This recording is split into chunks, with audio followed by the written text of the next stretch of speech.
The death of sports media will have to be studied one day.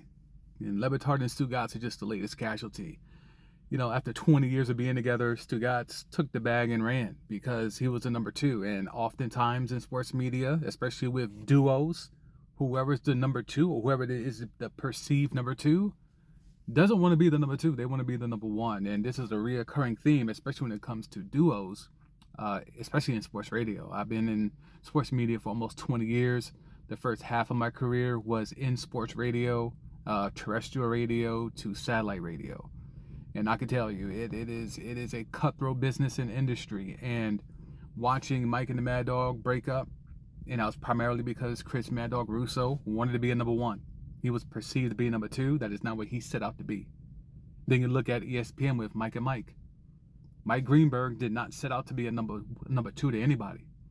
And after X amount of years with Mike Golick, who was, former football player, more known personality, Greenberg wanted his own thing. And so when ESPN came calling with the get up whole idea, he took that and ran. Sports duos were once like the king of content. Now it's ensemble cast, like what McAfee is doing right now, or what Stephen A was trying to do with Max Kellerman, and now he's got the Max Kellerman and Shannon Sharp. Now he's trying to just a revolving door of people, and even what Dan Patrick's even doing or has done in the past. So the ensemble cast has replaced the sports radio duo, and now sports radio as a whole, I think, is dying. Like, local sports radio will always be a thing because fans want to hear people talking about their favorite team, but in terms of national sports radio, I think those days are over. I think it's a wrap for that.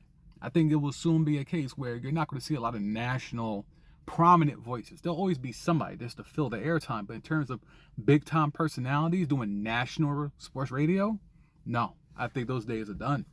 There's too many live streams you can listen to. There's too many podcasts that are better, more informed. Like, it's that medium has been exposed.